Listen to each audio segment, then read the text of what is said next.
Hi. Hi. Hi, Emily. Hello. Thank you for having us. Hi. Welcome to the panel with Lena Dunham at the New Yorker Festival. And I'm Emily Nussbaum. I'm the television critic for the magazine, and I'm being blinded by these lights in a slightly terrifying way. But we're going to have a panel discussion for 70 minutes, and then we're going to open the floor to questions.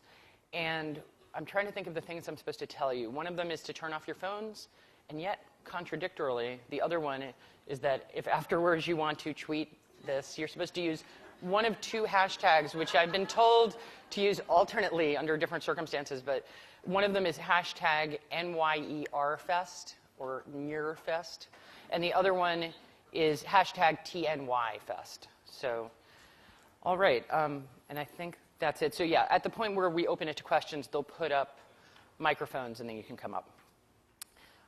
If you're attending this panel, I have a feeling that you already know who Lena Dunham is.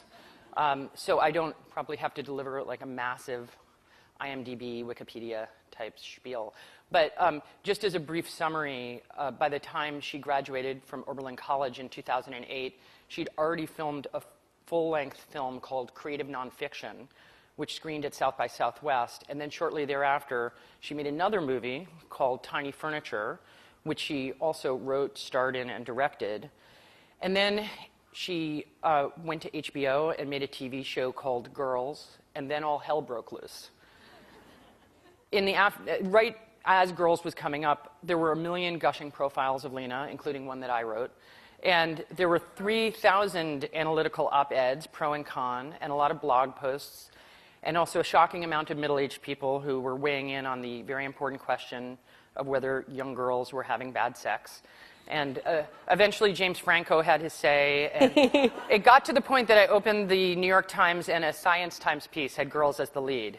And a lot of this actually happened before the show even came out. And to my mind, part of the problem was that some of it obscured the series itself, which, you know, in my straightforward opinion, I love the show Girls. And part of what I actually like about it is that people have extremely strong reactions to it, including the fact that it makes people deeply uncomfortable, it makes some people very angry, and it makes a large crowd of people also incredibly ecstatic, and that these aren't really separate reactions, and they often overlap. So just to go right to it, Lena, things have been kind of nuts for you in the past few weeks, because I know you finished up filming for the season. You appeared at the Emmys eating cake naked in a bathroom stall. And according to the internet, you have a book deal in the works. So. Yeah, I've had sort of there was not a drop it all and rest moment right after we finished shooting. Not that I'm saying that we all deserve a drop it all and rest moment every few weeks, but we'd been shooting for 120 days, and then I went right to LA to start editing the series. The Emmys, which are like, I know that the correct way to describe the Emmys is like, it was a joy. It was 5 days of nonstop joy, but it was like an exhausting amount of extracurricular socializing. And, you know, when you're in the actual Emmys, they don't give you any food or water for like 4 hours. And then now I've been writing and editing and sort of trying to reestablish some kind of routine, although I'm afraid that will never happen again in my life. I know the book that you're doing has a kind of advice book overview, and when I interviewed you for the piece that I wrote on you, you talked about liking advice books, and I was actually wondering if you could go back to the beginning of this process with Girls. Is there any advice you would give yourself, and what advice would you give to Hannah? What a great question. Yeah, I love self-help. By the way, I just have to share this with you guys. I'm having a weird thing about whether to look at you or whether to look at Emily, and I never would have thought of it before. I would have just looked at Emily, then occasionally been like, what up? But I did a Fortune 500 Women's Summit conference, and I had a conversation with Soledad O'Brien. It was like, I was like, this went totally fine. And then I got off stage, and the stage manager was like, just a tip, when there's a live audience, talk to them, not your interviewer. Thank you. And I was like, so I'm now full of fear, so I cannot look into all your eyes, but I'm going to just talk to that occasionally. So, okay, so now that we've established that, and you know that I'm so torn, you know, I love self-help. I love advice. The self-help that I enjoy and the advice I enjoy isn't even necessarily stuff that I would want to listen to. I'm much more interested in sort of why people think they're qualified and how they think they're qualified. And like, I'm much, like, I read He's Just Not That Into You, and then I also read Let's Face It, You're Just Not That Into Him Either. And I didn't take either of them seriously, but I was so fascinated by the person who felt like they had gotten to a place where they were literally like a dating pro, like that idea that you could like master the most mysterious human emotion and then like write a book about how to handle it properly was so fascinating to me. So I think that my advice to myself before I went into the process would have been, it's funny, it's kind of both ways, which is like listen to the people who know more than you, but trust yourself. Like I think that there was often times where I mean, it's been a beautiful, blissful process, and I don't have complaints, but I always am, like, putting my foot down at the exact wrong moment and listening to everybody at the exact wrong moment. Like, I always choose the exact time when I should be like, you guys are right, you have a lot more experience than me, to be like, this is my story. And then the moment when I should be like, guys, leave me alone, I'm like, please just tell me what to do. And so I think... When should you have put your foot down? I mean, I think that there have just been a few months, and everything's always corrected itself. I mean, I have the most amazing collaborators. I know I sound like I'm playing it really safe, but that's honestly true. I think there have just been moments on set where, you know, you're like dealing with an actor and they're like, want to try it their way, and you feel as though you need to be open to the whims. Then you're like, no, I don't need to be open to the whims of someone who hasn't eaten in 4.5 weeks. Like, that's not truly necessary. So maybe I should just trust that I'm here because I know how to do this. And so I think that just that sort of complicated dance of figuring out how to, when to be intuitive and when to be open, it's something I'm still working out, and I would have told myself to sort of keep an eye on it. And I would not have given myself the advice, just enjoy it, which is what the advice that everyone's always like, just make sure you're taking time to enjoy it. I'm always like, are you taking time to enjoy it? Like, I don't know. And I guess advice for Hannah, it's funny, I don't get that exact question, but I get a lot of like, what do you think Hannah's damage is? Or how would you tell her to, like, if she wanted, a lot of people assume that what Hannah actually wants is the life that I have now, and I don't think that that's a totally accurate assumption, because there's a real feeling that I have about her that, like, despite the fact that things are not, like, necessarily congealing into the most, like, beautiful picture, she is sort of living every day pretty thrilled to be where she is, and full of a lot of hope. And my advice is kind of like, just keep doing it, girl. Like, I mean, I know she's a mess and she's exhausting and all of those things, but I feel like her sort of unsinkable Molly Brown quality will serve her well, and that I just need to let her freak flag fly. And on that note, let's go to our first clip, which is actually not from Girls, but from Tiny Furniture.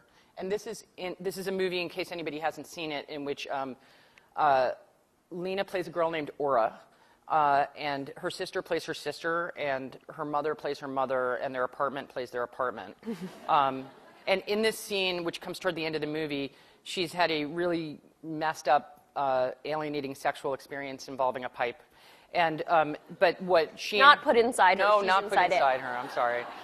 Basically, all my questions involve very disturbing sexual suggestions. No, but she and her mom begin by talking about that, but they end up talking about her ambitions.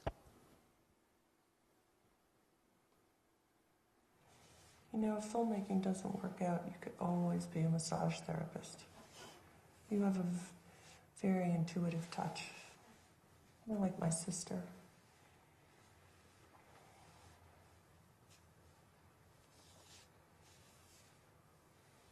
Do you remember when I was little and I wanted to be a makeup artist? Mm-hmm. Your poor babysitters and Nadine. And you said I would be something better than a makeup artist, but I thought being a makeup artist sounded fine. It's fine. It's all fine.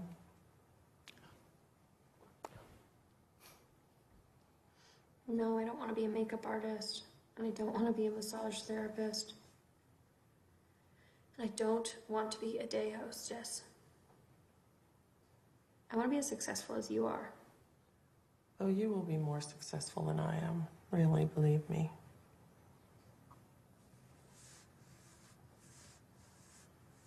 I want to be as successful as Nadine.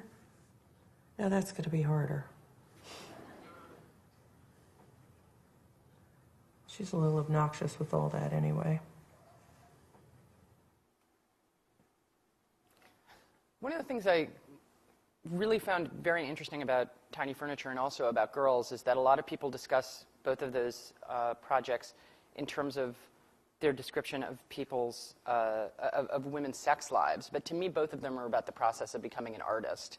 And actually, among other things, I wanted to ask about your own process of an artist, from going from this small movie to this big thing that received an enormous amount of response. And you got plenty of good reviews. You also got huge waves of criticism in all sorts of different ways. And you've talked in a lot of times about being self-critical about your own stuff. Were there lines of criticism that you got that surprised you? Were there ones that particularly struck home? And also, how did this affect you going into the second season? You know, I think it's complicated because I sort of, you know, I've been in therapy since I was 7. Like, I think I thought I'd sort of fully cornered the market on self-criticality. And so when someone can sort of shock you with a new angle to take at attacking your character, it's like, it not only was upsetting, it was deeply offensive to my sense of self, because I was like, well, I'm a failure because I didn't predict that at all. Like, so I think the really tough thing with criticism, I'll say this in a macro way and then answer your question specifically, is that as an artist, if I'm going to use that word, I want to shelter myself and create a safe space for myself to work in. But as an executive producer and a person who's putting a television show out, and I've said this before, I feel TV is the people's medium and you can't make it in a bubble. I need to open myself up to understanding people's reactions. So finding that balance between understanding and keeping a safe space for myself to work in, where I can really feel alone when I'm alone and I can really feel like I'm having a private dialogue with myself, which is the only place good work has ever come out of me, was the chief challenge. And so, you know, some days I wish that I had I once read something where Ashley Judd was like, I read no press. It's like, she was like, I read no press, like it comes between my relationship with myself and God. So I wish I could take the full Ashley Judd approach and just preserve my relationship with God, but I dabble. I dabble in press. I pick and choose, and I have a mom with a Google alert who will forward me what is essential, and the rest of it I seal out. So in terms of, I of course didn't expect the show to have a smooth ride. We got more good reviews than I ever expected, and my biggest fear was sort of the filmmaking and the quality of it being attacked, and so it was actually just a huge relief to me that people didn't seem to be, like, my biggest fear would people would be like, this doesn't look like a TV show, it looks like you made it on a handy cam, and this girl is the black hole at the center. Like, this girl's like watching like a weird trailer, like watching the trailer for The Room on YouTube or something. So when that didn't happen, I was massively relieved. But I think that the criticisms, I'm not going to say that they surprised me, but they disappointed me, were sort of the whole privilege and nepotism area of things, just because it's upsetting, it's confusing, it attacks people because basically what that's implying is like, it's a whole host of implications about who my parents are, and then there's this like counter argument that's like, her parents aren't even famous at all, who the fuck are they? And like, so it's like, I don't want them to see that, I don't want them to see the other thing, I don't want to engage with any of it, like but you can't, I have plenty of counter arguments to that, but it's not elegant to share them, and so like, it's not classy to go on Twitter and be like, you know, say like, I had to have summer jobs since I was 12. Like, it's not a cool move. So I didn't do that, but I sort of stewed with them. And when there was the intense, I had to really work to sort of separate out the different threads of the argument. The argument that there were not enough minority characters on the show to represent a realistic New York City, I could not argue against. That is a real criticism, and that is something that I thought about, and, you know, I didn't claim to be making a perfect mirror of the life of young New Yorkers, and if that's the impression I created, that if I in any way accidentally made that promise, then mea culpa. What I didn't like was the other angle that was not just there aren't enough minority characters on the show, but therefore you are a racist, you were raised by racists, you come from a world where people don't think about class or privilege, and you have a broken relationship and to the world around you. Like that is hard to hear, and it's upsetting. It upsets the people around you. And again, it's not something that you can be defensive about. Like, I went to Oberlin, all we did was talk all day long about racial and gender politics, and I learned very quickly that it was a horrible losing battle. And like, basically my thing was like, if you're going to tell me to walk out of class for the Gen 6, I'm going to do it, because I do not want to get in trouble right now. And so and it's also really hard to discuss without digging yourself into, like, even right now I'm sitting on stage and I'm like, did I just say something that one of you is going to go and tweet to all of your friends, and then there's going to be 6 days of strange backlash? I mean, do your thing, but I know what do you're you talking kind of know what I'm talking about? I do. I think it's very complicated, and I think the It's thing like that you wanting said to about be graceful about it and wanting to hear it all and wanting to incorporate it as a person who wants to make something that makes people feel included, while also not wanting to take on the baggage, because what I was trying to do was very specific. It wasn't trying to service every single corner of the television industry. And of course I had my moments where I was like, isn't it enough that I'm kind of fat and naked on TV? Can't you just leave me alone? But it's not. Well, you know, it's interesting, because I did a panel yesterday with 4 sitcom makers, and I made it a point to ask them specifically about this, because I think the thing you said about being afraid to say the wrong thing in response is definitely part of All the you problem. hear when Is you to ask someone have a the question. conversation is that people say these sort of generic responses like TV is too white, which is absolutely true. Systemically, It is true. There's a huge diversity problem with television. But I have to say, when I asked people on the panel last night, the conversation died. It's like this. It's like I mean, I'm sure we've all been in one of those conversations that turn, especially among liberals, who act as though they feel like they have the right to say anything from under their liberal umbrella. It literally turns into like, and even our writers' room, when we would sit around and it was the elephant in the corner of the room that all of this stuff was happening on the internet, but we were almost afraid to have the conversation. I was like, guys, I need to process this. And I felt like people were scared to talk about it with me for fear that they would be like dragged into suddenly like they'd like get my like racist juice all over them or something. Like, and so it's a rough, I hope that I'm not saying anything terrible, but this is an audio, like, I'm happy to be honest about this. You know, it was interesting to watch that conversation happen. I wondered how it affected you going into the second season, because I actually wondered about the conversations you had with people about it. Like, I know you have Donald Glover, right, on the second season. He's amazing. Like, did you have a conversation with him about that aspect of the show?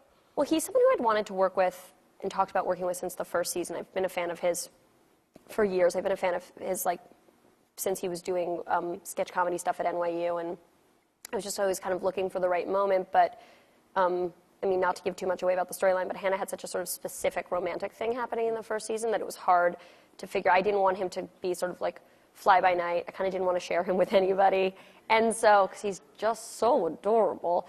But we did have a conversation about it, insofar as I was like, I don't want you to come on this set and not feel comfortable saying anything, and also, I mean, I just wanted it to be open, and he was shooting right at the height of all of that stuff, so it was sort of impossible to ignore. So I just kind of said to him, first off, like, engage with me in an open dialogue about this. I'll talk about anything you want, and it didn't end up being a real issue between us, but had he wanted to discuss it, I would have done it. And the one other question on the diversity thing that happened around that same time was one of your writers had tweeted in response. Yeah, that was upsetting. And she tweeted, you know, a really glib defensive tweet, basically saying about why isn't Precious more white, and then tweeted an apology and then deleted both tweets. But because the conversation was going on, it was like a match that just lit the whole thing up. And I wondered what the internal conversation was about that. Some people said you should fire her. There was a whole thing online. Well, she was at that point we had finished doing the first. How I work with the writers is I'll have like a month and a half long kind of brainstorm period, and then once we're going into shooting, they're no longer a part of the staff. I really like winnow it down before we go into production. So at that point, firing her would have not even, firstly, I'm not interested in doing a public firing of anyone. That's like something I'll work out with my staff. Secondly, she was no longer working with us at that point. She had moved on to something else, and I was fully in the production hole, and that was upsetting because it was the kind of tweet where I would have seen it on Twitter and been like, ooh, like I wouldn't have loved it had I not been associated with it. And I think the conflict was there were very much people who were like, you have to make a statement about this, you have to apologize for this. And I just felt like apologizing I was like, I am going to, maybe this is a complicated question, like, throughout society, but I was like, I will take responsibility for what I've said. I will address it. In a managerial position, I'll address it the way that I want to, but issuing a public statement to cover up someone else's defense of a work that they didn't really make was just not on my agenda. And so I really hope that no one felt isolated by the fact that I didn't acknowledge it, but I really thought about it, and I really felt like for me to add fuel to that fire could add weeks to that conversation, and I was just so fully in it with what I was making right then that I was like, for me to assign my energy to that, like, you just gotta make choices to survive in this life. And speaking of tweeting, Yeah. I wanted to go to the second clip, Totally. which has become kind of an iconic clip for the show and actually really affected me when I first saw it in the little HBO room where I was watching the screeners for it. And this is a scene at the end of the third episode. And actually, after the scene goes on, I'll say why I wish it had been cut actually a little earlier. But basically, Hannah's had this incredibly difficult time where her ex-boyfriend came out as gay, and she's very upset about that. She has HPV, and she goes home and she gets on her computer.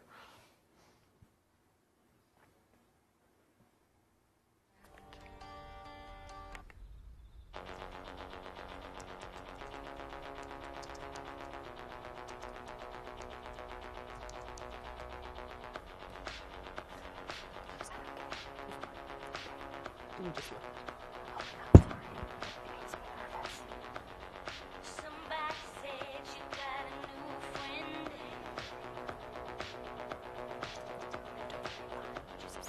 Does she love you better than I can?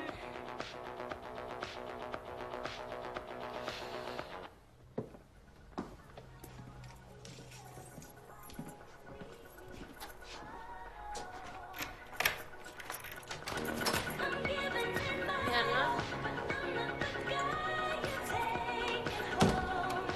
Ooh, I keep dancing on my own.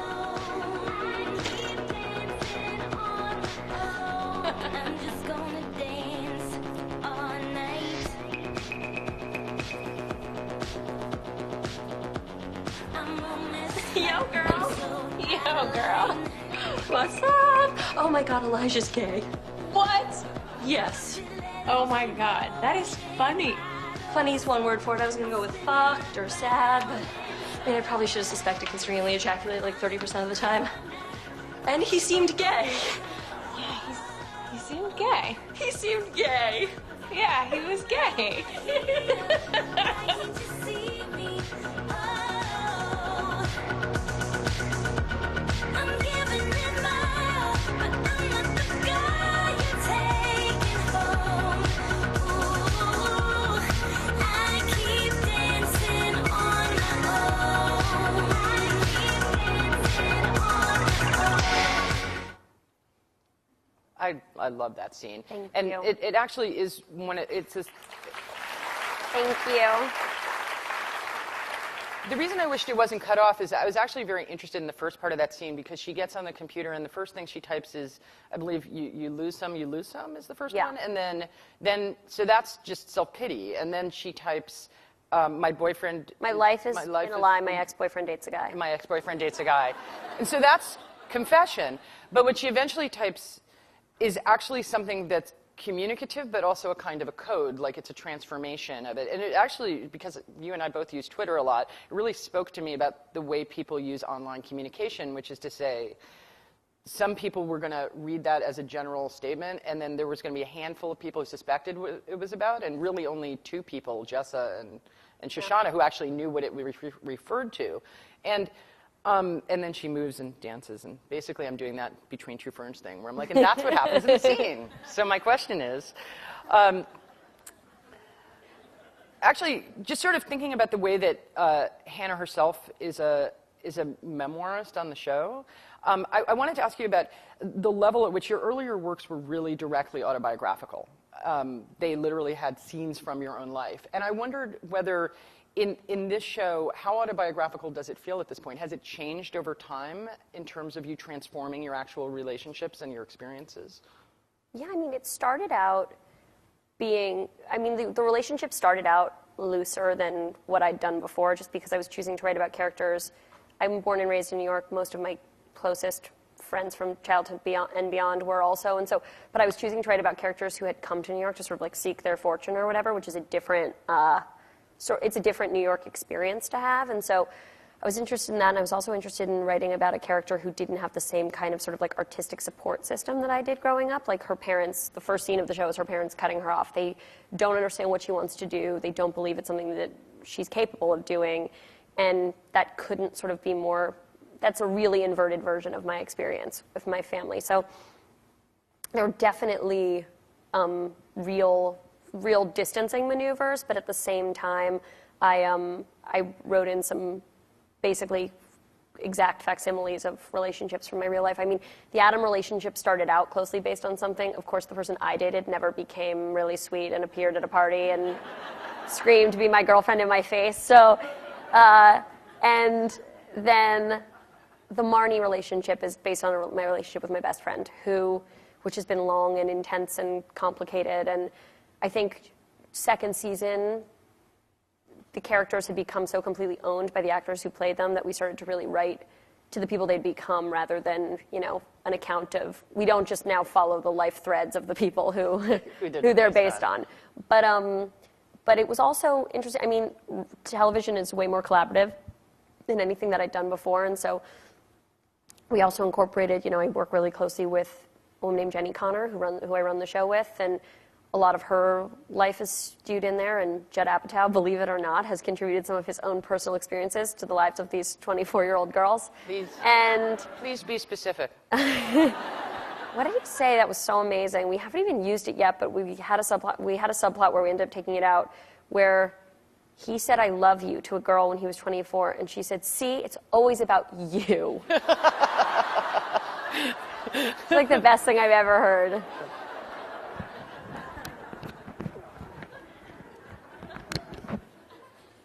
I was going to ask about the ethics of writing stuff based on real life and whether... It's tough. I mean, Sorry, did I cut you off? No. Just ... I mean, it's like, firstly, you would not believe how many guys have emailed me and been like, "I see that you've based an entire thing on our brief relationship in college." It's shocking how many guys would like to take credit for, like, the complete dicks that I've written.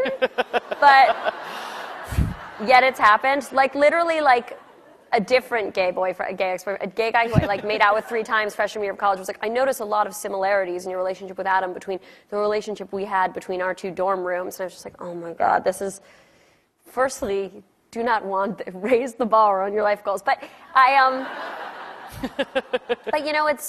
I'd really try to write about the people, even people who have sort of, I guess I'll say, challenged me, I try to write about in a way that's loving. I mean, I think people can tell when I wrote Adam that even though he was based on a relationship that had been tough and painful for me, that there was a lot of love poured into that character. I adore that character. And I tried to show sort of my appreciation for how formative that relationship had been in the creation of this guy who's complicated and sexy and weird and angry and sort of all of those things. I don't feel like there's anyone in my life who's a villain, and I don't want anyone in the show to be a villain. I think there are definitely moments where you have to just be careful because there's certain relationships, and this is a scary thing to say out loud because I try so hard to just have, kind, good interactions with everybody, but there are certain people where you kind of make the calculation where you're like, you're probably going to be pissed if I write about this interaction we had, but I kind of don't care because my work is more important to me than knowing you, which is a horrible thing to say. Have people said to you, like, pulled away from you in that way and said... No, I don't really write about... Yeah, I'm not like that friend where you have to worry about, like, telling me something at dinner and the next day it's like a episode called, like, Jessica's abortion or something. Like, it's not... That's not going to happen, but I do... I have had people be like, "Really?" Like it's more situations like I I spend one night hanging out with a dude and then like make copious amounts of fun of him. Like the Thomas John character was a little bit based on someone who I like hung out with for one night and was like, you are a horror show. And I'm not sure that he's figured it out, but but I don't talk to him, so maybe that's why. Hannah is also a memoirist. Is she a good artist? Such a good question. I don't think we know yet. I think maybe that's the big Lost style mystery of the entire show. I don't think we know yet. I think that she has potential, but that her work habits are deplorable, and she is very caught up in the idea of what she should be writing. Like, she's the person who would come to LA were she to want to write a script and go, like, they're pretty into female-driven rock comedies right now. Like, she wouldn't write the thing that she's not yet prepared to sort of put her money where her mouth is and write the thing that feels close to her. So I think we're not going to know until she writes something that feels... I think she needs to have an experience that shakes her so deeply to her core that the only way that she can work through it is to write about it, and then we'll find out. I'm sorry, I'm switching the order of these because I realized we answered some. Look how many cards I have. There's too many cards. She's so prepared. I saw her backstage. I was My really children impressed. helped me tape these on. A lot of people wanted me to ask you, like literally when I asked on Twitter, what should I ask you, like 5 people wrote back, why so naked, Lena? I know, so many of my life friends want to know that too. But it's something I started out doing in my really early work that wasn't being seen by anyone. I had sort of I knew I wanted to write about sex. I always wrote about sex from basically the minute that I figured out what sex was. Even like before, like remembering that I wrote like a novella however you say it, in 4th grade. That was like about a man who married a poor girl who pretended to be a rich girl. But like I remember this entire thing about like her falling down prone on the floor of the woods, like wet, and him having to pick her up and carry. Even that was my early leanings towards like a weird off-base sex scene. But so I've always written about sex, and then when I started making movies, it was the same time I was watching a lot of, I guess, what we'd call mumblecore movies, although I don't think that's like a beloved expression by the people who made them. And I was really interested in the fact that I remember there was a scene in Joe Swanberg's movie, I don't now remember if it was Kissing on the Mouth or LOL, I think it's Kissing on the Mouth, where both great movies, which are available on DVD, and it was, I have nothing to do with them, so there's no financial gain for me if you purchase them. But he had a scene that was just like the woman who's now his wife, just like kind of like really in real time, trimming her pubic hair, like kind of straddling the toilet, and I just thought, I'd never seen anything like that on camera before, and I realized that like the missing link for me in the sex that I was seeing in movies that was keeping it from feeling real was like the presence of bodies I understood in situations that felt real. And so, I did like the first sex scene that I did was when I was 19 with my friend. Like, looking back on it, like 2 college students simulating sex with one other college student, filming it with a digital video camera is not making a movie. That's not what that is. That's something else, which you show in a different place than a film festival. But that's what I was doing, and then it just sort of grew and grew. And also, like, sometimes it's a crutch, actually, because, like, me being naked is, for whatever reason, like, seems to make people laugh. And so I definitely have a tendency to be like, this scene is not exactly what it should be. I'm going to take off my pants. So I'm kind of working with myself on that because, you want to keep pushing yourself forward and find new ways to express yourself. But I also just think, like, I loved that brief moment in the 70s where, like, every movie just had, like, a woman getting out of bed and you just casually saw her nipple. Like, that to me was, like, that's why Hal Ashby movies and Paul Mazursky movies and movies made in that period of time feel, even when it's a broad comedy, so unbelievably real, is because there's sort of not an awareness of the audience, and not that sort of like, I remember when I saw the latest James L. Brooks movie and Reese Witherspoon was like woke up at the house of a guy she did a one-night stand with in a negligee, and I was just like, I can't handle you, Hollywood. And I'm a big fan of his, but that was just, it was a weird negligee move. But I guess it falls somewhere between a artistic statement and personal preference. Do you think there's part of you that wants to, like, because there's a certain in-your-face quality to those scenes that I loved them when I initially saw them, partially because I watched so much television and because the only people who are allowed to appear on television generally, if they're women, Yeah. don't look like you. Yeah. You know, and when we talked about this before, I remember you saying that there was a level at which if people are grossed out, that was actually something you found yourself deliberately seeking out. I mean, aside from getting a laugh, like, do you feel like... Yeah, I mean, I think that's the part that sometimes I'm a little more loath to acknowledge. It's like on certain days I can say it, and, you know, those things that on certain days you're proud of, and on certain days they make you cringe about yourself. But it's like I have a complicated relationship to it, but I feel there is a sensation of just like, look at us until you see us. And I just feel like it pains me so much what this, not to sound like, you know, I was raised with like, literally my mom bought me something called the Happy to Be Me doll when I was little, which was like, had a real vagina and flat feet. And I literally cut off its feet with a scissor. I was like, this doll sucks. But now I really appreciate having been raised by the person who wanted me to have a Happy to Be Me doll. And like, it completely sickens me what our culture is doing to women. And even though every magazine has a like love yourself at any size issue, and every magazine, like it's so upsetting. Like last week I wore something to an event. I wore like a big top and some little shorts, and then like a bunch of stuff came out saying I'd been like out without pants. And like at first I felt the same mix of shame and pride I feel at all times in my life, but I had this thought where I was like, it was a bunch of like, love it or hate it, the no pants look. Like I actually saw it because my mom forwarded me everything because she thought it was so funny. And I guess like my boyfriend had seen something on Tumblr and he called me and he was just like, people seem pretty worked up about you going out without pants. Don't know how I feel about it yet. But I didn't go out without pants, A. I had shorts on. But I also thought to myself, I was like, if, I don't know, I'm just trying to think of an example. Olivia Wilde had gone to a party in a big silky top and little shorts, there would have either been, she might have been on like a weird dressed statement, or like weird dressed list, or she might, I don't know what the weird dressed list is. She might have been on that, or she might have like, how did you find my secret? She might have been told her outfit was cute. I don't think a girl with tiny thighs would have received so much no pants attention. I think what it really was like, you showed everyone your thighs like a crazy person. Why did you make us all look at your thighs? And so then my response is just like, get used to it, because I'm going to live to be 105. And I'm going to I'm going to show my thighs every day till I die.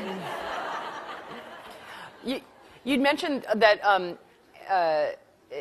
if Hannah went to Hollywood, she would recognize that there's a rave for female shows. It was very interesting to me because when I first heard about Girls, it was semi-post Bridesmaids, but TV was not filled with female showrunners and shows centered around young single women. Then there was this wave of them. And one thing I've found very striking, and I know you really like The New Girl, because we talked about it.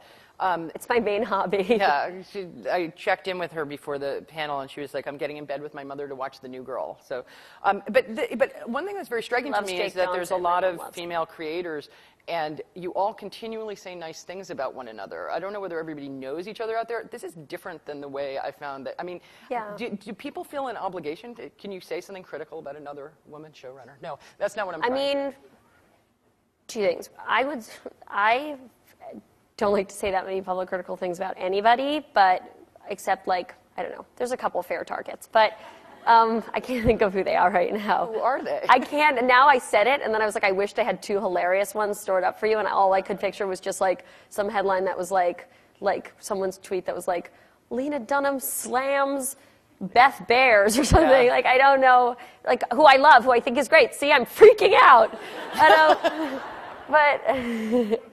But I think that there's a real sense, what I've gotten from being a part of sort of the new squad of female showrunners is there's a real sense of like, I've got you, sister, and it's a really comforting thing. Like, even if you have, first I think all the shows are really different, and that's really exciting to me. Like, I know you had Ninachka Khan here yesterday. Right. She's Don't Trust the Bee in a... Don't Trust the Bee. I don't trust the bee, but I really like her show. But I'm sorry, but I think that she is amazing and has a super specific hard joke aesthetic that is really different than what Liz Merriweather is doing on New Girl, which has jokes but also like a really feel-good moment at the end of each show, which is really different than what Two Broke Girls is, which is like a classic multicam, which is really different than what Whitney is, which is really, like, I like the fact that all of the shows, it's like there's one for everyone, and I do feel slightly set apart from it because of the fact that I'm on cable and I don't have to be at all involved with like the ratings anxiety or a feeling of, you know, conflicting time slots. Or I love what Mindy does, and I'm really excited that she's out in the world in this way and not just as a part of The Office. And I think there's a real feeling that like this isn't easy. There aren't enough of us, and like people should be taking care of each other. I'm sure if someone was a real bee, we wouldn't trust her, but everyone's great. You know, it is interesting because you always get compared to other female shows. You were initially compared to Sex and the City. The show that your show seemed most similar to me when I saw it was Louis. You saw Louis. You said, I think you tweeted that you ran into Louis at the Emmys. I met Louis. He came up and said hi to me. It was Describe really the great. interaction. Because one thing I'm very struck by is how differently people react to you and your show and Louis and his show. Because to me, they have genuine parallels apart from auteurism. I mean, you both have characters based on yourself who are autobiographical artists, and you both use your body in a very in-your-face way. But people are very intimidated by Louis, and I think, you know, I don't know whether you have a feeling about the difference, but what happened between you and Louis? What was your conversation? I mean, I'm intimidated by him because he has a real fuck this scene vibe that I think is really fascinating. Like, he seemed sort of genuinely conflicted about being at the Emmys. Like, I saw him get out of his seat like 11 times. Like, I was just really impressed by the fact that he honestly, like, people are always being like, I've emailed Louis 11 times. He's never responded to me. Like, he's just really selective and particular and living his life the way so I find him kind of I mean, I don't know enough about his personal life to say that he's a personal role model, but I think his approach to all of this is really interesting. I was sitting at the Emmys next to my mom. I was in the front row on the right side, and he was in the front row on the left side. I'd already staked out where he was and was planning my attack for later.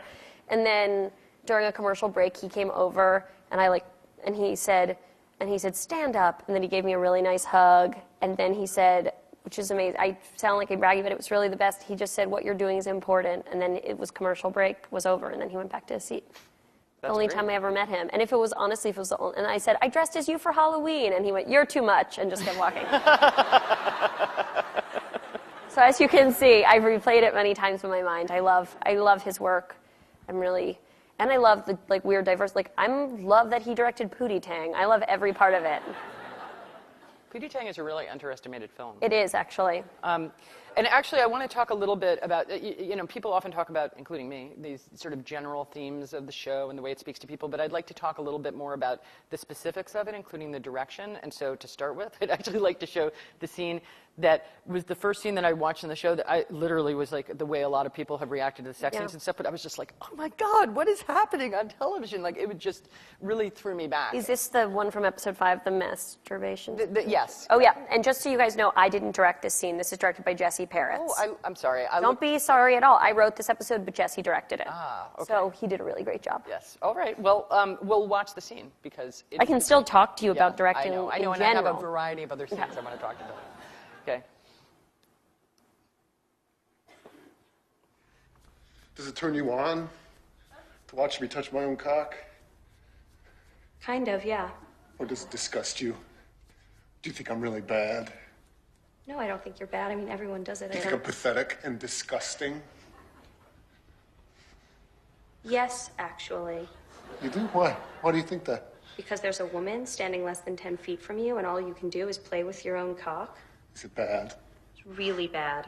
It's pathetic and bad and disgusting and weird and lazy. Plus, if you have a big cock, you should use it on a woman. It's not that big. It's not? No. Maybe that's why you don't want me to touch it. Maybe you're embarrassed because it's not that big. Maybe.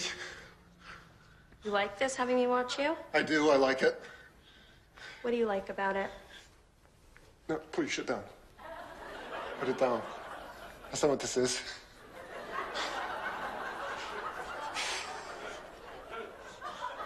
I want cat money.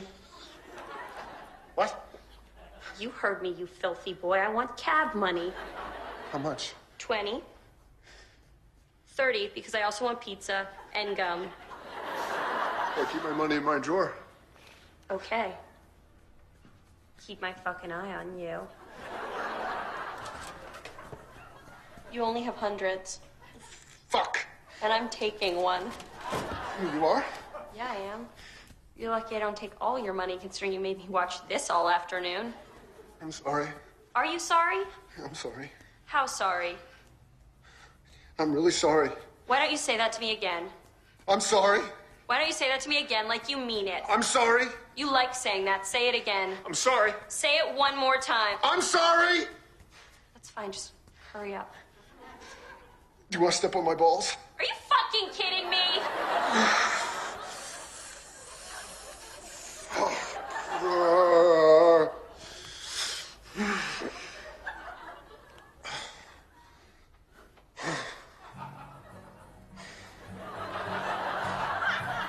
Shake my hand.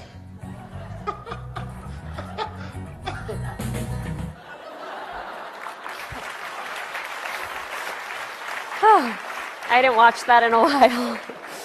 What's your reaction? I said I hadn't watched that in a while. Like when I was watching it every single day in the editing room, I was like, "What's the big deal with this?" And I watched it, and I was like, that was interesting. That was we did shoot sperm like flying through the air and hitting him in the chest, and That's some heavy sperm. I know. And we did shoot it, and it's such a testament to HBO. They really like indulged us and let us do a cut with it in, and then we're like, don't do the sperm. And it wasn't even like a network like, what are you kidding? We can't put sperm on TV thing. It was more of like, it's not cool. Don't be a jerk with the sperm. Like, just calm down. The decision to cut the hand so much into the bottom of the screen, I think, is what I found shocking about it. Jesse and I talked about that a lot. At first, like, we had this really funny conversation. I was just so high on sort of being on HBO and what we were getting away with that I was like, we probably want to see, like, the top of the penis. And he was like, Lena, we don't want to see top of penis. And so PMA is making fun of me for, like, months afterwards. Like, we probably want to see the top of the penis. And I also feel, my only regret with the scene is I feel like we made, like, the thing he was not obviously really jerking off. Or maybe it's not obvious, but I think we made it too big. I think the length that yeah, occurred. I think it looks crazy. I think it's like a whole distracting other element, and that we could have been fine with just a normal sized penis. He didn't need to be doing that and have like literally a 2 foot long penis. It would explain a lot about their relationship. It would. Yeah. No, that's funny. Actually, I'm curious about your reactions watching it in that way. So you were. I think it's just like there's 1,000 different elements that I find rough, but just like that in that day, it was such a hot day on the soundstage, and Adam he kind of stays in character between takes a little bit, so I wasn't directing him, but he was sort of like between takes, he was sort of like whacking his dildo around and yelling things at people, and both our cameras shut down for a second because of the heat. Like, it was just one of those days where I was like, and there was one take that I did where people had to come in and tell me that I looked like I was falling asleep, which is like this. So it was just, I like have a lot of personal recollections of what that afternoon was, and also just a sensation of just like the horror of that situation and my anxiety that poor little baby had to watch that. That what? That I feel bad that Hannah watched that and that she thought that she was supposed to watch that and that she thought she was supposed to play along with the whole thing. And that's really interesting because your reaction is like sympathy for. Yeah, which I just had now. I've never had it before, so you're seeing a new reaction. You know, it's interesting because one of the things that I've watched a bunch of the show a bunch of times and I keep having different reactions, and I sort of didn't notice until I'd watched that a few times that it seems like it's in direct response to the fact that she's just quit her job and deliberately sabotaged her job in a lot of ways and isn't making money from her job, and now it's basically she's turned her job into sex, and now she's turning sex into money, you know. Yeah. And also she went over there to be comforted, and he gave her the exact opposite, so there's this feeling like, I think that when he starts to jerk off, her feeling is like, oh, he's doing something intimate with me. That's her first reaction, is like, he still wants me here, and I can feel that because in his own way, he's asking me to stay. So that's like, I understand that that's not the correct response, but I think that's what was going on. You did direct the episode, right, where you went home, the homecoming? I did. Yeah. And we had talked, I remember, about both the filming of that and also the directing and the editing of that. I know you brought that one to Judd Apatow originally in a slightly different form. This is the one where Hannah goes home and has a complicated sexual dynamic with a pharmacist, as one does. And your first version of it, when you brought it to Judd, you had it much longer pauses between everything. I did, Can you and tell me he a little sort bit of. about that? I brought him a cut that was maybe like 34 minutes when we ended up airing a 28 or 29-minute version of the episode, and he sort of just said, like, you need to suck the air out of every single moment. Like, just see what this feels like if you have all the pauses and it doesn't. I was sort of going for this, like, airy Sofia Coppola, like, that's sort of the kind of filmmaking that I'll never be good at, but I have brief fantasies of, like, I make a movie where a woman walks all through Morocco, never speaking. Like, I'm just not good at do that, but that was sort of the attempt. I needed to see it edited that way, and I sort of did. I had, like, a romantic reaction to it feeling that way, and then Judd said to slim it down, and then it felt like the show again. Because I was curious whether there was part of you that was like, I wish I could have shown it in this avant-garde, more uncomfortable. No, I've never, something that's so lucky is, and which will make anyone who works in TV want to shoot me, is like, I've literally never gotten a note that I regretted taking from anyone that I work with on the show. That's really good. Because I was at, see, what's a scene that you regret? Well, this is different than a note that you regret. I literally, though, no one has ever said, like, I have such a strong confidence that we're all making the same show, that when we butt heads, I feel like there's no world in which what they want and what I want, there's no world in which the final product is different, so we just have to get there. What's the biggest argument that you had about something, like the biggest debate that... I feel like all the debates that I have on set are, like, emotional. They're like, you were not nice to me near craft services this morning. I've been feeling it all day. And, like, honestly, I have not been on set and had, like, a fight about what a scene is supposed to feel like.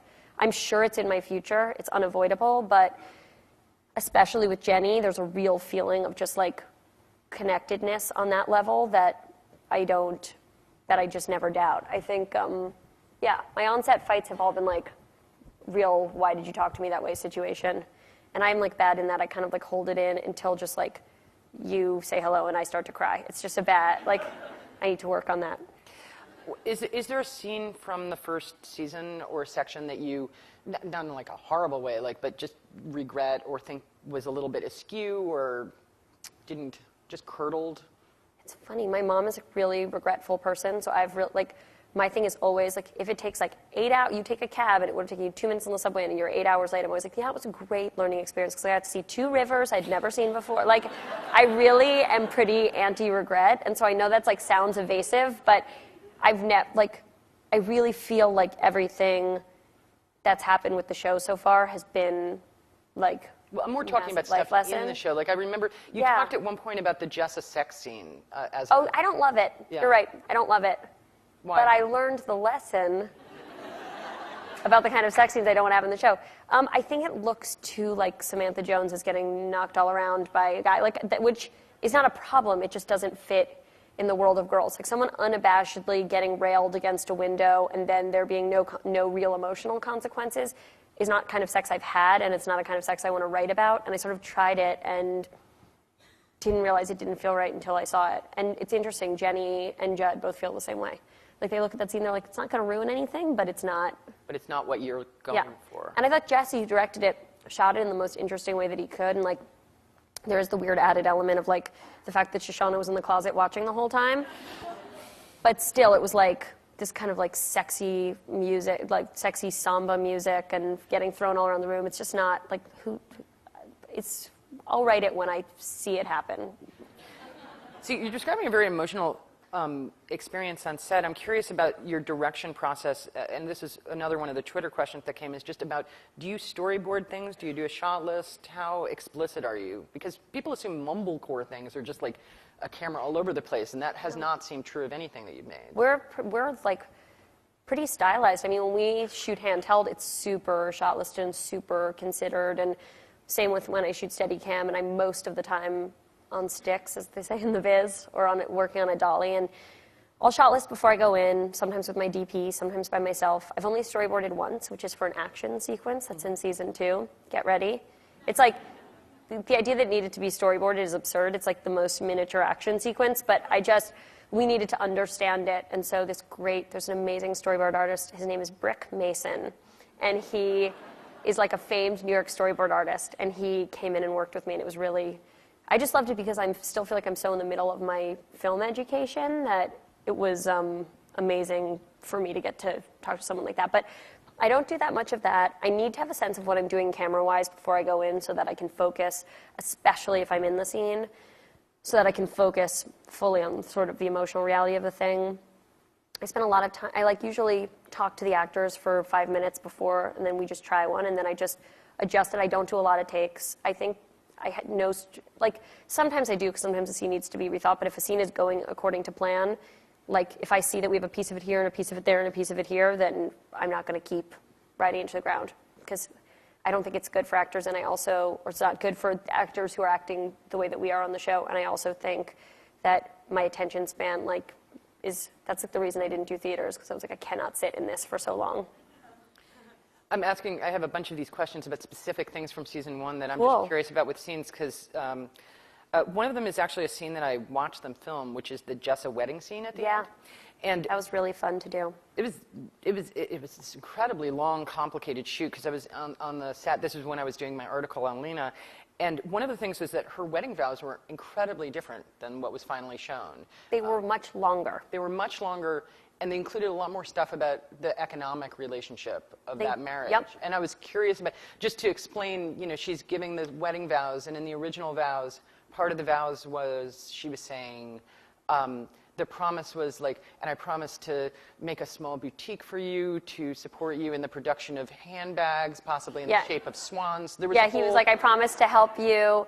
What did he say? That was really funny. He was he's British, so he was using, even though he's doing an American accent, Chris O'Dowd, or no, he's Irish, and he was I promised to help you start a lip pot collection, which I think means chapstick, and I had no idea what he was talking about. And he promised to help her start a fashion line or a small jewelry line, and to help her travel the world. And I think I felt in the edit, first that it was just too long. We are always coming up against time. My rough cuts always come in at 34, 35 minutes, and then have to get them to an airable length. And then also I think it kind of took away from the sense that they might actually, I wanted the potential that they were actually in love. It's we know it's a bad idea, so we can just sort of experience that from outside her and let her have that moment of totally blissful union and hope maybe it is going to work. We don't know yet. I mean, there was a really radical change in that, but so, and maybe, I don't want to ask you for spoilers for second season, but I'm very curious. I can't wait. Chris O'Dowd is back, and I'm excited by his arc, so I hope it entertains you all. Shoshanna, I know, started as a very minor figure on the show. I mean, really, she seemed to be just there to sort of expel the ghost of Sex and the City. She became a much larger character. And can you tell me a little bit about the development of that? Yeah, she definitely was someone who was just coming in and out for that exact reason, to sort of highlight. She was the girl who wanted to drink appleteenies and wanted to go shopping and was having the sort of New York life the kind of life that people moved to New York to have, albeit her own hailing from New Jersey version of it. But she, no flies on New Jersey. I really see what's going on with me. I can't stand behind anything today. But Zasha Mamet was just amazing. Harness your inner Louis C.K. And Zasha Mamet was just amazing and completely, entrancing, and brought something so strange and odd to the character. So this character who felt like she had this totally broad voice was suddenly specific and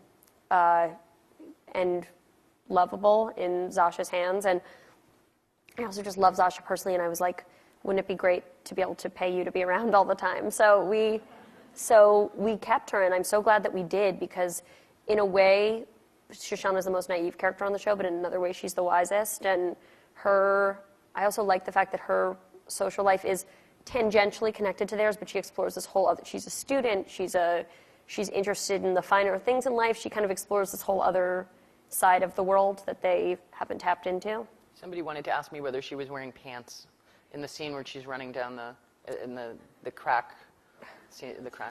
Neither of us are into pants. No, she is wearing tights. She was wearing tights, nude tights over underwear under her skirt. And it was because it was a really cold day, and also she had to, like, oddly cold in the middle of summer, and she had to sit on the sidewalk. That is my regret. I wish she hadn't had tights on. Really? Yeah, I do. Because I think it made her look like she's got such great legs. I thought it looked like she had like a funny marionette body. Like, I just thought it looked odd and didn't do full justice to what she had going on her bottom half. You appear naked a lot in the shows. The other girls don't. I'm working on it. They don't. And here's my thing is that I can't ask anyone to do anything I haven't done. I mean, I could, but the principle of this show is, like, at least you know you're sort of being led into battle by someone who's gone there a lot themselves. But I also would never, like, the minute I kind of try to pressure anyone to do anything that feels uncomfortable with them, I have visions of being, like, you know, an awful casting director from the 30s, like, taking a starlet down the road to her ruin. Like, darling? Yeah, exactly. You'll feel Put your free. thumb in your mouth, Coco. Like that, yeah. Oh, my God. Yep. Scene. That's from Fame. Yeah. Yeah. So it's... My psyche. So, yeah, it's really... if somebody doesn't... It's a big, like, I don't have...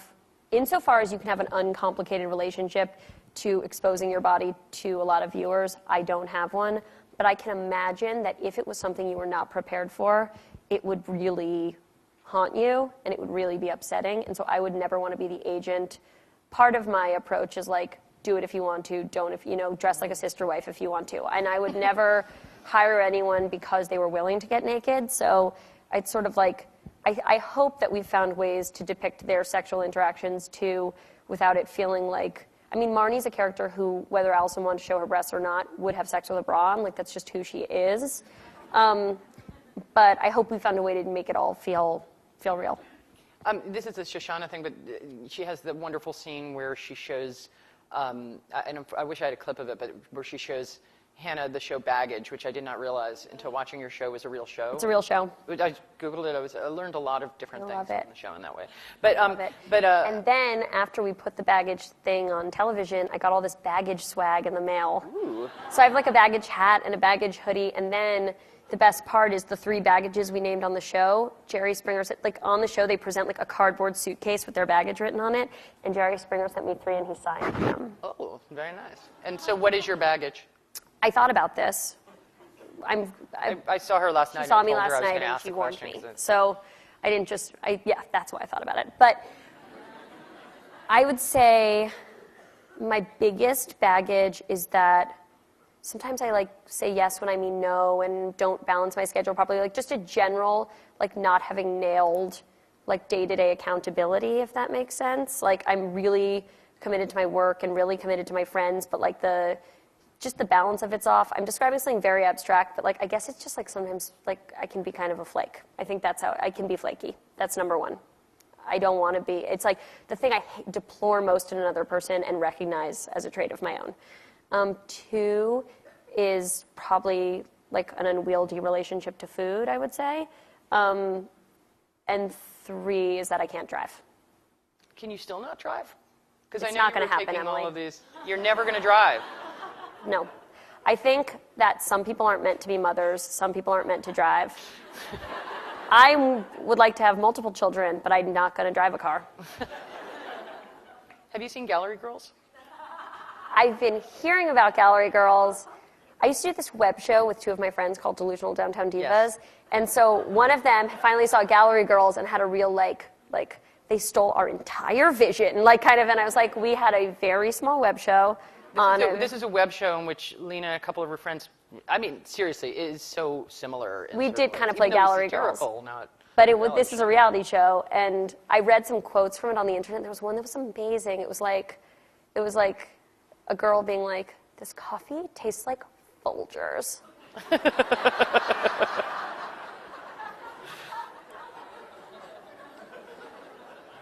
Do you watch it?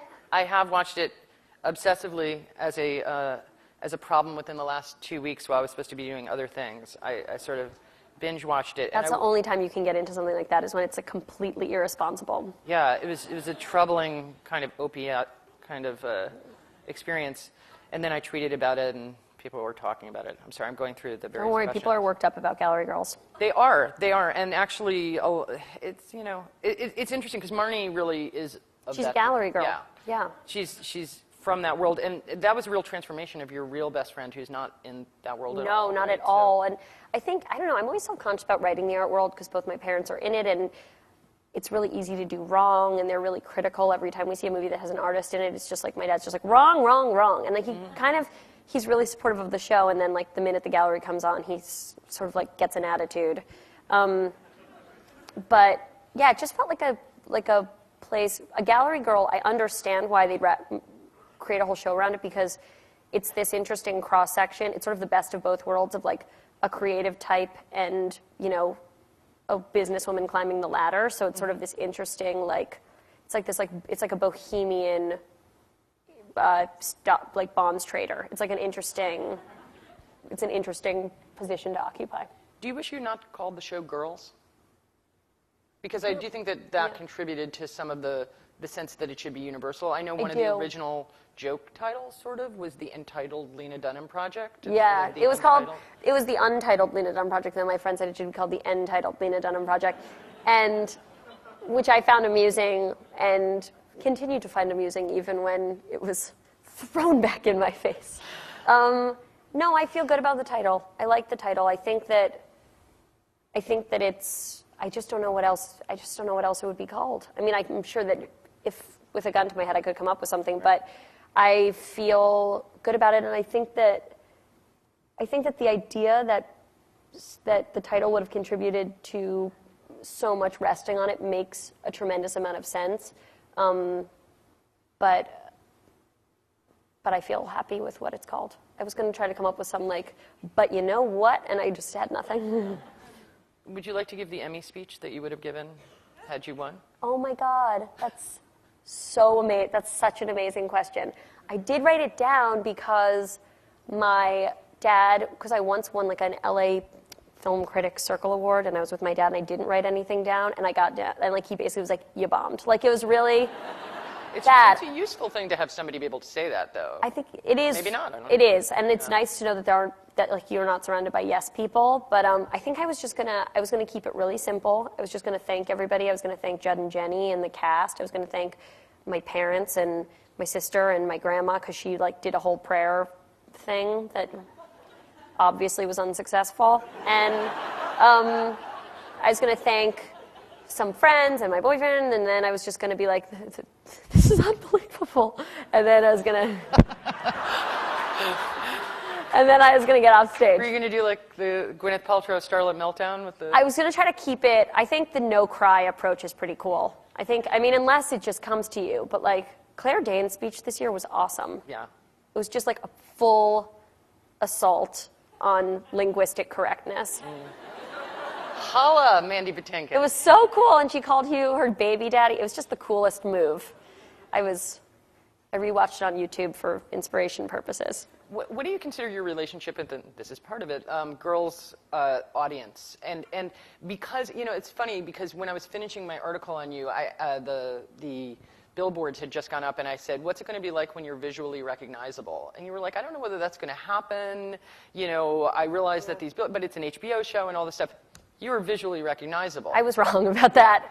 But I really felt like I was like, really? Do I recognize like everyone from, I don't know. I was like, do I recognize Simon or, you know. Yeah, that's kind of my thought. I was putting myself more in the creator camp than I was in the, I guess, star camp. And it's been interesting. It's like I go places and people talk to me, which is, for the most part, lovely, because firstly, the show has the best fans. If you want, like, I went to a Justin Bieber concert this week, and he kept being like, he just kept talking about his fans and how he had the best fans, and finally I was like, we get it. Like, we all get it. But, so I don't know, I feel like a little bit of a douchebag saying, like, the fans, but the fans of the show are lovely, just a lovely cross-section of people. It's like I get great girls my age whose outfits inspire me. I get, like, amazing teenage gay boys. I get, you know, like, I have 3 different rabbis who've been in correspondence with me. So I feel lucky for that part. And, you know, you just kind of like, I just feel like complaining about that kind of interaction to me is like, those are the people who make it possible for you to do your job. Those are the people that you're having this like super meaningful interaction with. And if you... Do people ever say hostile things to you, though? I've never had that happen. I've never had that. One guy at South by Southwest, Yeah, that was before the show even came out. This like weird guy, Emily was standing with me, and this guy was like, I think that he was so nerdy. Like it was not nerdy like a cute, like Weezer glasses situation. It was like a deep cystic acne, like trapped in a basement since birth kind of vibe. And he came up to me and he was like, what did he say? I'm just trying to get back in touch with it. He said like, I think that your show's good, but with all of this aggressive sexuality, you're really isolating guys like me who are the main people who would ever love you. This is actually it's not an exaggeration. It was a really interesting moment because I'd never seen anybody do this. What he said was, he was like, because Hannah's so sexual, like, I wouldn't want to date her, and if you want to be appealing to guys like me, and you responded to him and said, so you're saying that if I want you to date me, that I should act in a less sexual way and be less naked? And he said, he was so straightforward, though. He was said like, yes. yes. And he was like, yes. And I was like, oh, you have Asperger's. Well, it was an interesting interaction. I am curious about the sense of how men react to the show, because somebody was telling me the other day that the demographics for the show are 39 and above, largely male. Yeah, I mean, and that's very much HBO's demographic, too. Mm-hmm. Like, HBO's a largely male, or more male, subscription base, and I can't believe I'm even in a position to talk about something subscription-based. But yes, it is, like, largely male subscription base and 39 plus, but also, I mean, I think that for whatever reason, those people have connected. I like to think that it's, like, not sort of a titillated sexual thing, but that it's more of, like, a connection to transitional moments and to emotionally lost characters. And then it's kind of hard to account for all of the girls and younger girls and boys who are watching it illegally or in different ways or whatever, which, I'm not supposed to say this publicly, but just, like, do you. Yeah, I haven't been the victim. Like, I know Adam. I know people come up to Adam all the time. They're like, you are a jerk. Like, really? He gets you're a jerk on the street all the time. And I feel bad for him because, like, he cannot hide. There is one person on the planet that looks like that. And he's 6'4". Although, if there's another one, then that guy is really in trouble. I know, seriously. I've never seen a person who looked like Adam. He's 6'4", and he's unhideable. But for the most part, people have just been lovely. And I think, like, it's funny. People have even come up to me and said, like, I've gotten some, like, I thought I'd hate the show and I didn't. I've gotten some of that. But I've had some really meaningful interactions. My favorite is, like, just because it's what my soft spot is. Like, I love when teenage girls, and I like talking to teenagers in general. So we should open it up to questions. So wait, are the microphones set up already? So, yes. So there's a microphone there. There's a microphone there. And if people come up to the front, then I can point to you, and you can ask a question. Hi, Lena. Hi. How are you? So first of all, I want to thank you for many things. Also, Thank you. partly for sparking my first relationship, which is a story. I also identify with Shoshanna a lot. I love her. I love that. That's my favorite when people tell me that. And the kind of thing is, like, when my friends started telling me, I also go to NYU, but Cool. my So friends... full synergy with Shoshanna. Yeah. And so my friends started telling me, they're like, oh, like, you remind me of Shoshanna. And I was like, oh, really? Like, You look like her a little bit, too. and I was, like, kind of cringing. I was like, oh, just, like, token virgin. Like, I don't know. Like, but then they were like, no, she's really hot and awesome. And so I was like, okay. But so then I started to, like, be really appreciative because, like, the fact that she's, I don't know, she's, like, really quirky and, like strange, like many of us are, I guess, but, like, she's also very earnest. And I love that you were able to combine those so well in a character. Thank you. And yeah, and it just makes, because I feel like people are usually divided into, like, you are quirky and putting on a front, or you're really earnest. And I just love the character. I love what Zosha's done with her. And Thank you. She'll be so excited when I tell her about you. And another thing is that, so I just started a relationship, basically, with this guy who watches girls, so clearly he's a keeper. I'm so Cool. sorry to cut you off. I was literally told to tell people to ask things as a question. As a question? So, yeah. Oh, Okay. okay. I'm sorry. I know want to it's- hear about it but later. You can Okay. talk about it. Hopefully I can. communicate to you this story. But basically, shoot, I'm sorry Okay, for cutting okay. you off that way. I just want to Okay. make sure everybody gets to it's it. okay. So I was wondering, how has the character Azosha surprised you in her development? Like either what Azosha's done with her or the character herself in like her own path. Great question. Glad about your boyfriend. Excited to hear more. I would say that she surprised me because she brought such a sort of the thing that you said, sort of that thing of like incredibly odd characteristics and a certain kind of anxiety mixed with total willingness to just like say like hello world, it's me. Like that whole quality that you described is really something that Zasha, like the way she uses her eyes and the way she kind of trembles her chin and just her and some of her improv, that really appeared through working with her. So it wasn't like when I wish that I could take credit for that sort of really fully formed person that you described, but it really came through sort of hours and hours spent working it through with Zasha and watching her develop that person. And I'm so happy that she makes you feel that way. Thank you so much. Thank you. Thank you. Okay. Hi, Lena.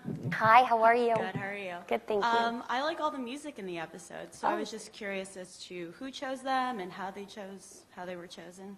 Thank you. She was asking about the music in the episodes, in case anyone can't hear.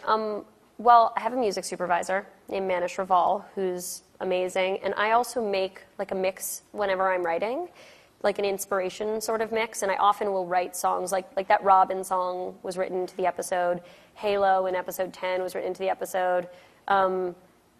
Oftentimes an end credit song is chosen before an episode's even been shot, and so music is such a big part of my writing process, and then I think that's sort of where the seeds for each episode musically sit. And then we all sit around and we think like, this song feels fine in this scene and it sits here, but is there something we can do that will comment on it more or be more complicated? It was really important to me that like, I don't know, that the music on the show just be sort of complementing the emotions without feeling like too much of a sort of OC style commentary on them.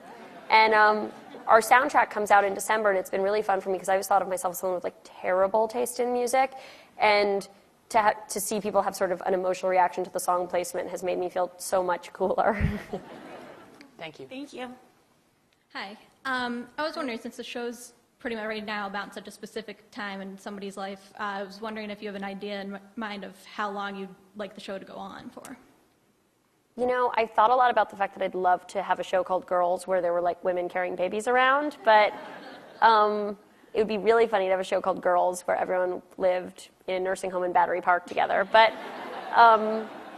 I think in my dream, like I don't know, this is maybe more information than you needed, but in my dream world, I'm kind of like, the show goes for 5 or 6 seasons, then I take a break to have a kid, then I make them feature. Like, I've kind of got a whole thing planned out in my head. We'll see. But I'd like to, I mean, it's the most blessed job. I'd like to do it for as long as I can. And I do have ideas about sort of what the next steps in their life would be. And the luxury of a show, an HBO show, is it doesn't have to sort of be a sitcom where things sort of remain at, like, status quo. Like, you can really mature people in wild ways. Thank you. Thank you. Hey, Emily. Hey, Lena. My question is related to sort of this feminist theory sort of question, which is one of the more memorable lines from the show that I think has come about is when Jessa is going to get her abortion, and she says something like, I'm offended by the supposed tos. I don't like it when women tell other women what to do or how to do it or when to do it or whatever. So my question related to that is, do you feel like the show has sort of some underlining feminist theory? And if so, is it that there are no like normative sorts of ways to go about a woman's experience or life, and that it's up to other women not to judge women for whatever choices they ought to make? I mean, if that's what you're taking away from it, then I am thrilled. And I think that's what that episode was about. It wasn't, I think people saw that as an episode that was about, I know people had frustration that she didn't go through with her abortion and that we had somehow shirked that last step. And for me, I was like, but that is not that episode, take it as a given that I'm pro-choice. And then think about the fact that episode is not me saying, look, it's okay to get an abortion. It's me talking about the ways that girls dine out on their friends' mistakes and torture each other and when in fact, like, it's just really fucking hard to be alive, so let's just gather around the fire. And so that is definitely the takeaway message of that episode. And one of my biggest pet peeves is, like, I heard someone say the other day, women eat their own, and I just thought that is to me like the enemy of everything that we're trying to do. And I think that one of the like sort of like chains is like that's why when I was saying I find advice books to be so fascinating. Part of it is like the idea that we're all sitting around being like, if you just do it my way, we'll all move forward together. It's so counterproductive. And so I think you put it much more articulately than I did. But I do think that the show has I'm a big like proponent of the live and let live philosophy. Like I think what we're accountable for is like sort of kindness to others and giving them the space to be themselves. And the show's a lot about that for me. Great. Thank you very much. Thank you. Hi. Hi. Well, basically, we wanted to ask me and my friends, being, I think we'd all agree, somewhat of a voice of a generation. Oh, thank you. The character said it on drugs, so I was not trying to really fully... But I think we all kind of feel like it's true, so... Thank you. I wanted to ask you, what do you think are the biggest obstacles that our generation faces as opposed to previous ones, and what are the biggest advantages we have? I think that when I was thinking about writing the show, what was specific about writing a show about this moment was that it's the first generation of girls and people who have done all of their socializing, romantic and friendship-wise, via the internet and social media. I think that the fact that everyone's graduating from college during a recession is huge, and the fact that we are now in a political climate where sort of ground we thought we'd covered is in danger again. I think that sort of this is a generation that's been raised on Ritalin and Adderall and Wellbutrin, and there's a lot of super specific markers of this moment that both give an advantage and give a new kind of challenge. And my dad said this thing when I first graduated from college, when sort of the recession was becoming like really becoming huge in people's consciousness, where he was like, this is the first generation of Americans who can expect to do less well than their parents did, and that really stuck with me, and that's something I've thought about a lot when I was writing the show. Hi, Lena. Hi, Emily. Hi. So the question that I had was, I was really surprised, or a little bit surprised, when I heard you earlier in the afternoon say that you weren't setting out to write like the definitive, this is the 20-something girl's life in New York City, this is what it looks like in a complete way, because when I watched the first episode and the first couple episodes, I was like, yes, you've nailed, this is like really cornered my psyche as a... Oh, I'm so glad. Like the panic of being 22 in New York City, that whole thing. But then as the show progressed, I did feel like it disappointed me in some of the ways that critics have said. For me, like I've never been invited to a rave in Bushwick. It was like totally out of. They weren't invited; they just went. I didn't know they happened. It was totally out of left field for me when Jessa gets married to that guy, even though his introduction to the show was so skeevy and perfect. And it seemed to like really nail how I would have expected that to go. So what are you setting out to do with the show, if not to portray my life? Yeah. I mean, are you? I'm trying to nail it. I'm just trying to understand exactly what you're asking me, and then I'm going to answer it. I mean, if I'm understanding what you're talking about, I think it's been a big charged thing about the show is the level at which a narrative about young girls is a universal thing that's meant to speak to everyone's lives, or whether it is specific and. Whether it's meant to sort of echo and resonate, or whether it's meant to challenge people or even push them. Well, I think I write from a super personal place, so I'm never writing from like with the thought that I'm going to nail a bunch of people's experience. But I do write hoping that my experience will resonate with other people's experiences, and then we can all feel less alone. So that's sort of. It was a big revelation for me when I made Tiny Furniture, and I realized something really personal could be really universal. And I find that when you try to write encompassing everyone's experience, oftentimes the opposite happens. And when you write from a really personal place, you realize you're not as much of a freak as you thought you were, and there are people who feel that way too. And those moments that you named that feel like they sort of deviate from your life, I guess that I would argue that, if I were to argue you, which I won't because that's your own set of feelings, which I respect and appreciate. But I think that I would argue that all of our lives kind of deviate from the normal and veer towards the extraordinary at various points, and maybe in television you grab a few more of those and try to accelerate the roller coaster a little bit for the sake of, because even though I want to make something that's real, I also want to make something that feels big and magical and escapist, and you're always balancing that. I don't know if I answered your question. Okay, good. Thank you so much.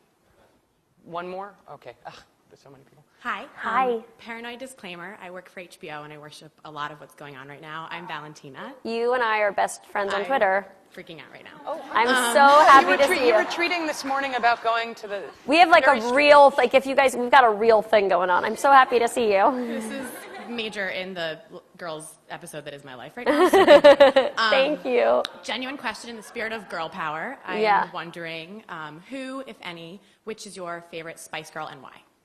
Great question. My favorite Spice Girl is Sporty Spice.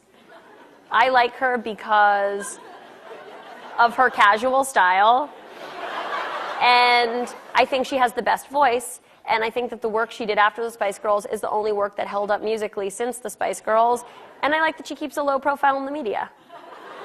Thank you, Valentina. Sure. So we should cut it off there? Okay. Thank you so much for coming. Thank it was you. wonderful having you. Thank you. you.